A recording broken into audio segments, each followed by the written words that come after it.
through this door right here is where these 4 aging gangsters decided to stick up at gunpoint and steal $2 million worth of jewelry. Okay everybody, this is Mooney Dashcam. Tonight we are in Manhattan. We're going to be talking about the recent robberies and arrests of the 4 aging mobsters that robbed 2 separate jewelry stores in Manhattan, only a couple months apart. We're going to be going to both those jewelry stores. One, the name and address aren't even public. I found it and we will be going there. So let's flip this around and get into it. The first address that we're going to is 654 Madison Avenue. The name of the jewelry store is Bayco Jewels. These incidents happened January and May of this year, 2023. Don't forget to follow me on Instagram at mooneydashcam. I post on there pretty much every single day. All the crime scene photos that can't go on YouTube end up on the Instagram, so definitely go check that out. Also, don't forget to leave suggestions for future videos in the comments. I very much appreciate that. I get a lot of inspiration that way. And hit the notification bell so you guys can see exactly when I post a new video. Okay, a group of aging mobsters, all in their 60s, with very, very long rap sheets, possibly believe that this may be their one last score scenario. So they go for it. These are big heists they pull. Honestly, I wouldn't exactly call these heists. They weren't like very complicated robberies, but the quality of the goods that they got were super high. So the group consists of Vinny Churchio, I'm probably pronouncing that wrong, 69 years old, from Howard Beach, New York. Michael Selick, 67 years old, from Franklin Square, Long Island. Frank DiPietro, 65 years old, known as Frankie the Fish or Skip, from Red Bank, New Jersey. And Vincent Spagnuolo, 65 years old, from Monmouth Beach, New Jersey. They are all Lucchese and Genovese tied in. It's hard to find their exact what they are, but we'll get into that later on. Now, after casing this jewelry store the day before, they're on camera doing that, of course, January 3rd, 2023 is the day they decide to do it. Now, they're all experiencing this. Their rap sheets mostly all involve robberies.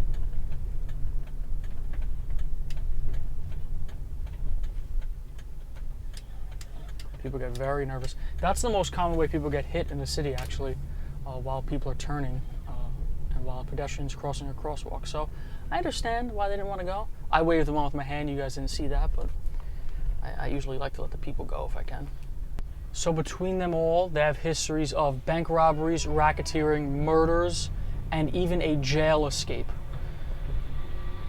Now, the jewelry store they're after is not your average place. It's called Bayco Jewelers, like I mentioned before. It's for the elite of the world. Now, these technically aren't the elite of the world, but it's mentioned pretty much everywhere you look this place up. Beyonce and Rihanna have jewelry from this place. I'll show you their necklaces that they have.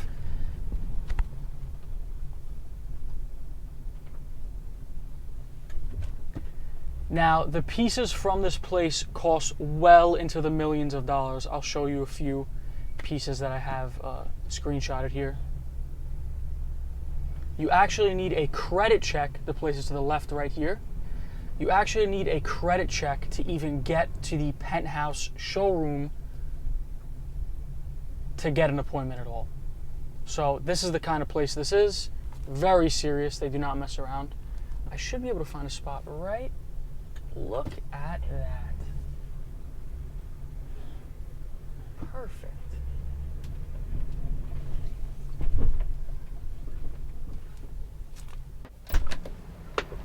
So, like I was saying, this is not the kind of place you could just walk into. The showroom isn't even on the main floor. You have to go up to the penthouse for that. Say hi to the truck in all its glory. Give it the respect it deserves. Now, we're on Madison Avenue here, which is the rich of the rich stuff to buy. I mean, Tom Ford is like the least expensive on this block here. So even though there is the penthouse showroom, there's a display on ground level inside this building here. Vincent Spagnuolo is the getaway driver. Michael Selick and Frank DiPietro are in full masks, hats, and construction jackets. and they're armed. It's about 10:20 a.m. This is the door they enter in. Not this one, but the one this guy's unloading garbage from here. You can see there's Bayco. And here is the front door. I'll show you the picture from the inside. Take note of that.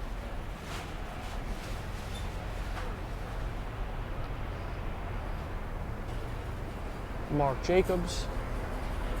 Excuse me. Yeah. Were you here when the robbery went on? It was only a couple, I'm recording, but I won't put you on camera. I'm just curious. The robbery was not too long ago, in like January, right? January, yeah. Were you here? Did you hear anything about it? I was here, but I work at night. So Okay. Oh, that was earlier in the morning, right? Yeah, that was early in Okay. the morning. What was it like when you came in that night? Were there still cops everywhere? Was it a whole big chaos? It wasn't a whole lot of chaos. But you didn't hear this from me. It wasn't a whole lot of chaos. Yeah, of course. They had their company in, Yeah. insurance company. I'm sure they were, all the suits were in here, right? Yeah. That sort of stuff. Interesting stuff. The bar. But since I'm doing security here too. Yeah. And I said the funny thing is, like, it was just so easy for them to get robbed, though. I can see why. Because I wonder, they yeah. did it at the same time, every time. Every day they took the stuff from the safe to the display, right? Because I'm doing research on it. I'm doing a video on it. That's why I'm here. Yeah. Wow. And the displays are inside this building? Yes. There's like okay, that's like the first floor. No, the display is right there. Oh, so that's a display. Yeah. Oh, interesting. I thought it was actually inside there. Okay. No, it's right there. Wow. And they used to take it out, but now they don't take it out anymore. It kind of just stays there. Yeah, okay. And it would stay there all day, and I'm sure they'd load it up at night. They don't even load it up at night. Really? It would sit in there? Yeah, they sit there. I guess the glasses are bulletproof and whatever. I'm sure it is, yeah. Wow. Yeah. Interesting stuff. Yeah. All right, I'll record the rest of this video. Thank you for your You're time. welcome. Yeah, I appreciate it. Okay.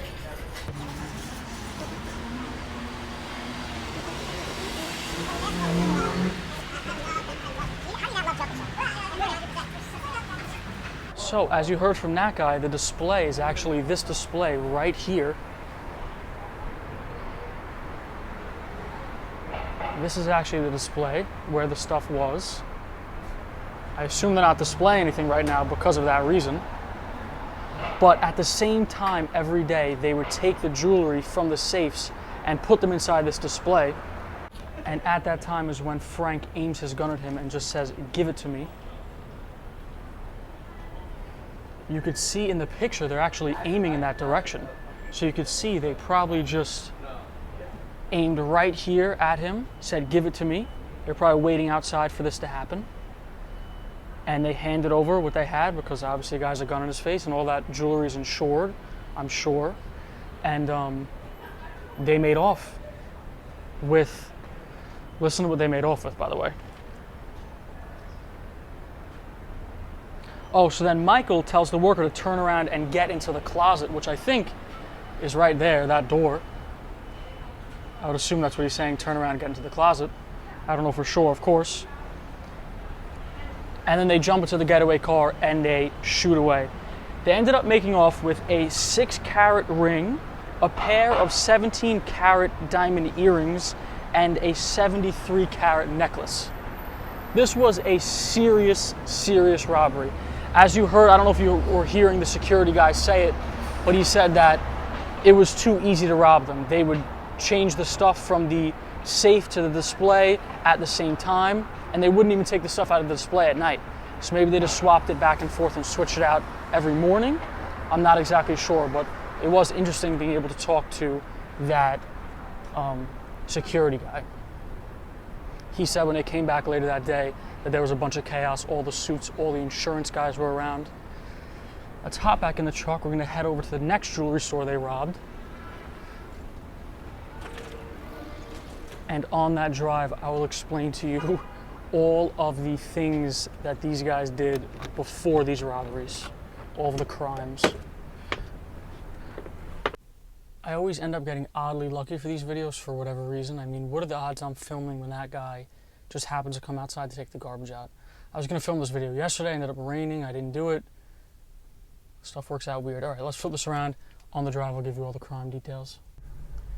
The next address that we're going to is the address that wasn't published anywhere, 58 Elizabeth Street in Chinatown. It's only 3.6 miles away, and the GPS is telling me 25 minutes. That's how crazy it is to get around Manhattan. And it's actually 9 o'clock right now. We're way past. Oh, this is the Perrier Hotel that a big robbery was done at. I'll put a link in the description of that video. They robbed, I think equivalent to today's money, it was like 40-something million dollars. I could be off on that number, but it was a crazy, crazy robbery. So we'll go one by one with their criminal history. First, we have Lucchese associate Vincent Churchio, which I think I'm pronouncing wrong, but I mean, someone correct me, please. We know I need it.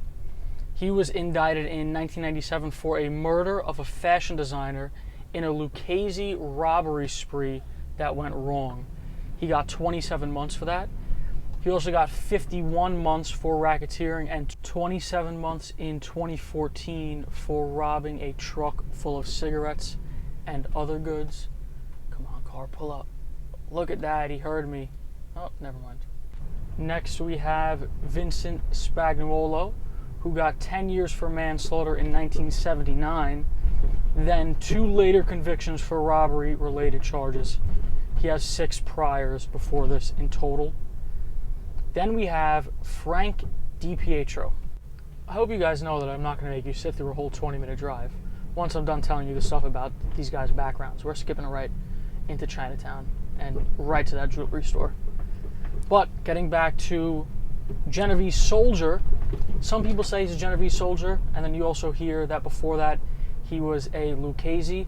So I'm not exactly sure where he stands right now with the families, and I think he has a lot of family involved in the mafia. He was convicted on a murder from 1990. He killed a grand jury witness over a Lucchese drug-related conspiracy trial. He shot the guy 4 times in the head. He got 19 years in 1999. He has 12 prior arrests previous to this incident. Then we have Michael Selick. Clearly, this guy was always a maniac. At 23 years old, he was in an upstate jail right after Escape from Alcatraz came out in 1979, which was obviously based on a true story. Well, not obviously, if you didn't know, it's based on a true story. Michael and others ripped a light off a jail cell wall, then opened up the hole even more. They climbed onto a catwalk, then ripped up a flooring grate and shimmied through 300 feet of plumbing pipes and electrical conduits, leading to a part of the wall, the outer wall, that was open from construction. He was, of course, caught after that. He ends up getting sent to federal prison in 1980, pleading guilty to a bank robbery. Then in 1998, he pled guilty to 5 counts of armed bank robbery and got 19 years. He got out in 2015. He has 25 arrests before this one. After that, he was a union bridge painter for $55 an hour. Now, I will either speed this up or we will teleport into Chinatown right now.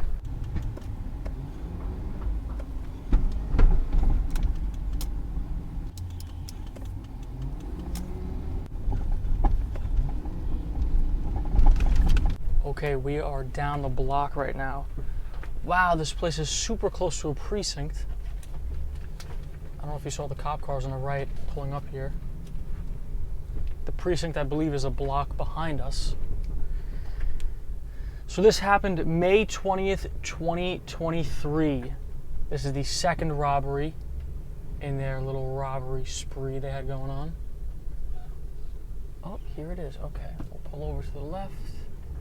There's not really enough space, so we'll get up on the sidewalk here.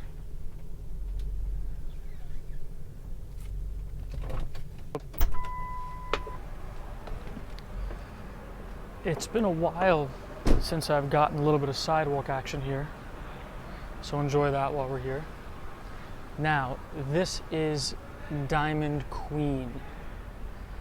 This is the place they robbed. Right around when they opened at around 10 a.m., Frank and Michael again bust in. Now Michael with the gun. He points at the owners and tells them to get on the ground while Frank grabs a bunch of jewelry. Now, oh, I thought that middle section was see-through, but it's just reflective. Oh no, it is a little bit see-through. You can't get a good look in there. The way I found this spot was first by that red mat and by the tile inside and the seats. I went on Google Maps and went up and down this block because all that was online was that it was on Elizabeth Street. So I just searched until I found what matched up.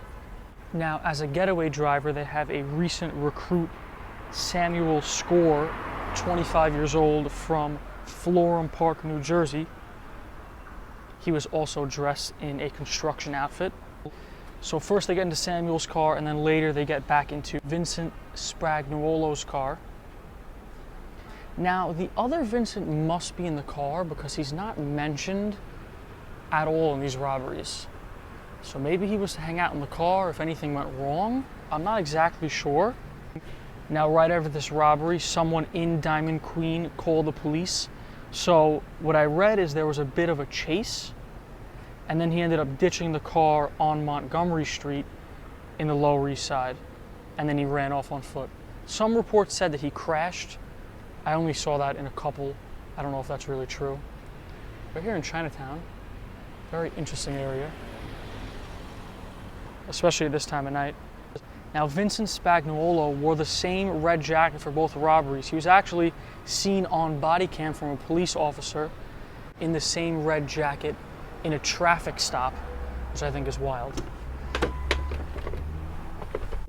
So the ties between the Genovese and Lucchese are pretty clear, but then I read in some reports that there were ties with the Gambinos and the Kansas City mob. That could be true. I don't really know the backgrounds that well in these guys. It's not easily found. All in all, they stole $2 million worth of jewelry. They were all charged with conspiracy, robbery, and brandishing a firearm in connection with a violent crime. They're all facing 20 years if they're sentenced to the max of their sentence. Now, obviously, we don't know why this happened, but we can only speculate that they're getting a little bit older, their crime days are kind of behind them, and just like the movies, like, oh, let's get one last score, and then that's it, and we'll all retire, and we'll sail off into the sunset. Clearly, that's not how things happen. They were doing these robberies as if crime was still the same from back in the day. These smash and grab, gun in the mouth, gun in the face robberies are in the past. People don't get away with this stuff anymore. Of course, there's the robberies that you see of someone like backing a pickup truck into a jewelry store and 15 guys run out, and in 30 seconds they're out with every piece of jewelry in the store, or most of the jewelry in the store. Or I've seen a similar situation in a gun shop and they steal most of the guns. But it's not the kind of thing that's sustainable or easy to get away with at this point. There's too many cameras, too many people watching, and the sentences are too long, so everyone ends up ratting. But this is all stuff we knew already. So I hope you enjoyed. That's pretty much everything I have to tell you about this situation, and I will see you guys in the next one.